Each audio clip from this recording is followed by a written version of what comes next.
Pada tahun 2012, sebuah tim arkeologi dan genetikawan di Universitas Leicester di Inggris menemukan kerangka manusia di bawah area parkir bekas biara Greyfriars. Mereka punya alasan kuat untuk percaya bahwa apa yang mereka temukan adalah Richard III, Raja Inggris yang tewas di pertempuran Bosworth pada 1485 Masehi. Bukti arkeologinya cocok, analisis karbon 14 juga cocok. Cedera yang ada di tengkoraknya konsisten dengan catatan sejarah tentang kematiannya di medan perang itu. Tapi ada satu tes lagi yang harus dilakukan, yaitu tes Y-DNA, semacam penanda genetik yang diturunkan dari ayah ke anak laki-laki, nyaris tanpa perubahan selama berabad-abad. Tim Leicester mengambil sampel dari kerangka itu, lalu mencocokkannya dengan keturunan patrilineal modern yang hidup di masa sekarang dari garis silsilah laki-laki ke bawah yang memiliki garis yang sama. Ternyata tidak cocok. Ternyata Y-DNA kerangka itu tidak sesuai dengan Y-DNA kerabat patrilineal yang hidup di hari ini. Padahal ini Richard ketiga, raja yang silsilahnya itu termasuk paling terdokumentasi dalam sejarah Eropa. Raja yang garis keturunannya bisa ditelusuri lewat dokumen kerajaan, catatan gereja, dan arsip negara selama 5 abad lebih. Akhirnya kesimpulan tim Leicester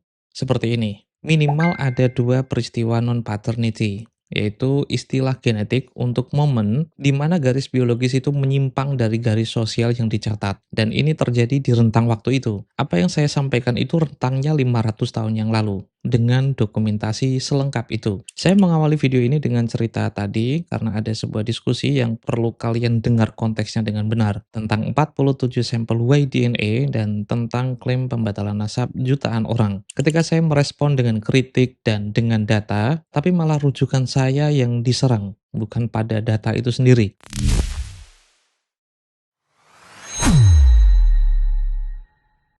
Dari dua dokter WNI yang dijadikan rujukan Rumail Abbas, dua-duanya tidak layak. Kenapa? Yang satu Balawi, yang satu simpatisan. Saya nggak sebut namanya, kalian cari sendiri, itu jejak digitalnya banyak. Cacatnya, kenapa Zenawi tidak boleh dipakai sebagai rujukan? Bahwa personal interest-nya itu akan mempengaruhi pendapatnya. Tapi sebelum saya mengulas jauh ke sana, kalian perlu tahu dulu bagaimana genetika populasi itu sebenarnya bekerja dalam skala riset yang serius. Tahun 2013, sebuah studi besar tentang populasi Timur Tengah itu mengambil 4.658 Y kromosom dari 29 populasi yang berbeda. Saya ulangi lagi, 4.658. Dan bahkan dengan jumlah sebesar itu, para peneliti tetap mencatat bahwa tingkat salah atau margin error klasifikasi Y haplogroup itu cukup tinggi, di lebih dari separuh populasi yang mereka teliti. Artinya, bahkan dengan ribuan sampel seperti itu, genetika Y-DNA masih menyisakan ruang kesalahan yang cukup signifikan. Di Indonesia, Karavet dan timnya menjenotype 1917 laki-laki dari 32 komunitas yang berbeda. Mereka menemukan salah satu tingkat variasi antar kelompok tertinggi yang pernah dilaporkan untuk data Y-DNA. Ternyata, struktur mikrogeografis dan sejarah migrasinya membuat frekuensi haplogrup sangat berbeda antar pulau, antar komunitas, bahkan antar klan dalam satu daerah. Oleh karena itu, generalisasi dari sampel kecil untuk diterapkan ke seluruh etnis sangatlah berisiko. Dan dalam studi surname di Inggris, King dan juga Jobling menganalisis 1678 laki-laki dalam 40 nama keluarga atau 40 nama surname. Kesimpulan mereka soal garis patrilineal jangka panjang itu seperti ini. Pola Y-DNA modern memberikan sedikit informasi yang bisa diandalkan tentang pendiri surname sekitar 700 tahun yang lalu. Saya ulangi lagi, 700 tahun yang lalu, bukan 1000 atau 1400 tahun yang lalu. Sekarang bandingkan angka-angka itu, 4.658 sampel, 1917 sampel, dan 1678 sampel. Itulah ukuran yang saya temukan yang dipakai oleh para genetikawan untuk membuat klaim tentang populasi, dan mereka masih memberikan catatan kaki tentang keterbatasan. Lalu, berapa sampel yang dipakai untuk membatalkan nasab seluruh komunitas Bani Alawi di seluruh dunia? 47 sampel saja.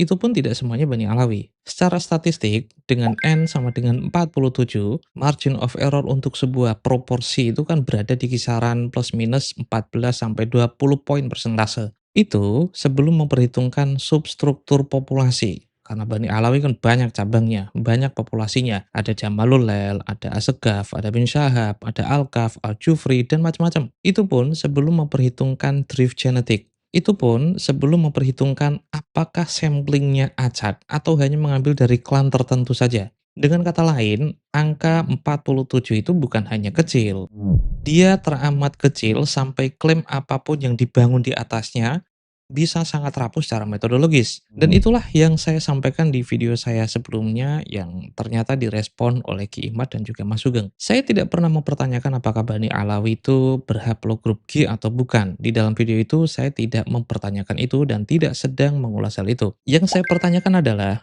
apakah 47 sampel itu cukup untuk memvonis pembatalan nasab jutaan Bani Alawi yang hidup di muka bumi ini? Karena menurut standar genetika populasi manapun yang kita buka, kalian juga bisa mengaksesnya, jawabannya ternyata belum cukup sebanyak itu. 47 itu belum cukup. Nah, untuk memperkuat hipotesis yang saya bangun di video sebelumnya, saya merujuk dua pakar yang punya argumen spesifik dan terukur. Dua pakar tersebut adalah Mas Zain Hafi, beliau seorang ahli DNA dan biomed. Beliau mengatakan bahwa sampel yang tidak representatif itu rancu. Kawan-kawan, ini bukan pendapat pribadi. Ini prinsip statistik dasar yang berlaku di semua bidang ilmu. Sampel kecil dari populasi yang besar akan menghasilkan margin of error yang besar pula. Kemudian, rujukan kedua saya adalah Pak Ahmad Utomo, seorang ahli biomedis juga dan ahli DNA. Dan beliau mengatakan di salah satu videonya yang saya rujuk, saya kutip seperti ini, hingga saat ini belum ditemukan contoh kasus yang sukses, yang berhasil dalam menetapkan silsilah individu spesifik yang hidup ribuan tahun yang lalu hanya berdasarkan tes DNA keturunan modern yang hidup di masa sekarang tanpa satupun keraguan. Oleh karena itu, menurut Pak Ahmad Utomo,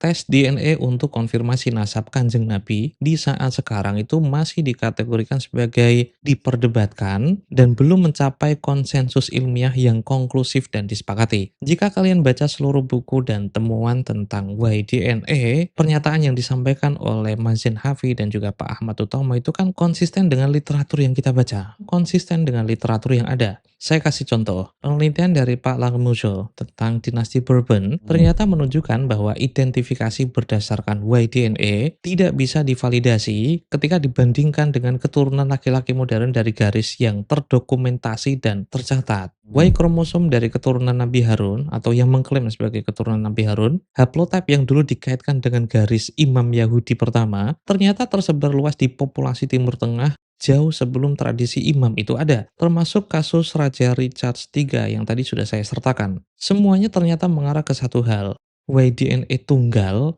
tanpa kombinasi dokumen sejarah, tanpa kombinasi dokumen nasab, tanpa ada data autosomal, tanpa ada data mtDNA, dan bila mungkin ancient DNA, ternyata belum bisa menjadi hakim akhir silsilah ratusan tahun yang lalu. Jadi ada dua argumen metodologis yang mendukung hipotesis saya dan saya kutip di beberapa video yang saya unggah. Pertama, soal ukuran sampel, dan yang kedua, soal keterbatasan YDNA yang dipakai secara tunggal. Keduanya punya dukungan dari literatur genetika populasi dan kerangka ilmiah internasional. Jadi saya mengutip beliau berdua untuk alasan penyederhanaan saja. Tapi malah direspon begini, dua sumber Rumel Abbas yang dari Indonesia itu kan ada dua, Zain Hafi dan Pak Ahmad Utomo. Akan tetapi, keduanya itu tidak bisa dipakai karena Zain Hafi adalah Bani Alawi, jadi ada konflik of interest. Sementara sumber satunya lagi itu pendukung.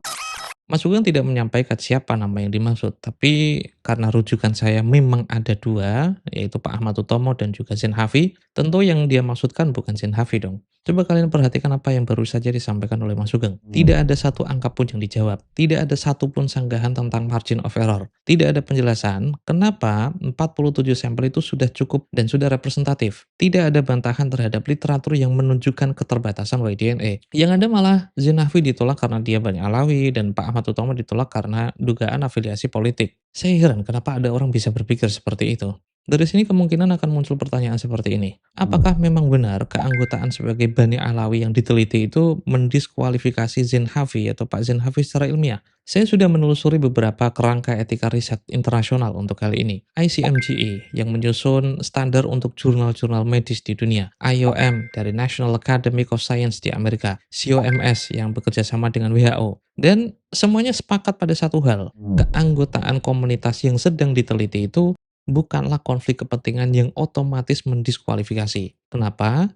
Karena interest dan conflict of interest itu dua hal yang berbeda. Saya jelaskan maksudnya seperti apa. Pero dan Grandi, dua orang peneliti yang secara khusus itu mengkaji kapan suatu interest atau suatu kepentingan itu layak disebut konflik kepentingan, dan keduanya merumuskan tiga kriteria seperti ini. Pertama, konflik itu harus dieliminasi. Dan yang kedua, arah biasnya itu harus konsisten dan bisa diprediksi. Dan yang ketiga, konflik itu harus bisa mengelilingi sebuah tubuh literatur secara sistemik. Fakta bahwa Mazin Hafi adalah Bani Alawi tidak memenuhi satupun dari ketiga syarat itu. Apa buktinya? Coba lihat presiden yang sudah ada dan tadi sudah saya singgung. Saya akan menambahkannya beberapa hal lagi. Studi Y kromosom Nabi Harun atau keturunannya Nabi Harun, semacam riset besar yang menguji apakah garis imam Yahudi itu punya penanda genetik tunggal, ternyata dilakukan oleh tim yang sebagiannya sendiri adalah orang Yahudi. Skoreci misalnya, doktor dan genetikawan Yahudi ortodok,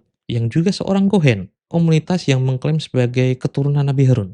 Dialah yang memulai riset Y kromosomal dari Nabi Harun atau keturunan Nabi Harun. Artinya, hasil riset itu bisa saja mengkonfirmasi atau membatalkan klaim keturunannya sendiri. Tapi tidak ada satupun jurnal yang mendiskualifikasi Skoreci karena dia seorang Kohen, seorang Yahudi. Begitupun tidak ada yang menyalahkan apa yang disampaikan oleh Zain Hafi dari komunitas genetika. Yang nolak cuma satu, yaitu insinyur pangan yang sekarang menjadi karyawan di BRIN itu. Keanggotaan Mazin Hafiz sebagai komunitas Bani Alawi secara biologis tidak memenuhi satupun dari ketiga syarat itu. Justru sebaliknya, dalam literatur community-based participatory research, peneliti insider atau dalam komunitas atau anggota Bani Alawi yang meneliti komunitasnya sendiri secara eksplisit didorong untuk terlibat. Karena perspektif Bani Alawi sebagai anggota atau insider komunitas yang diteliti memberikan konteks lokal yang esensial yang bisa jadi tidak dimiliki oleh peneliti luar. Yang dituntut itu transparansi, refleksivitas, dan mekanisme pengawasan, bukannya langsung diusir seperti yang dilakukan oleh insinyur pangan tadi. Dan soal tuduhan afiliasi politik terhadap Pak Ahmad Utomo,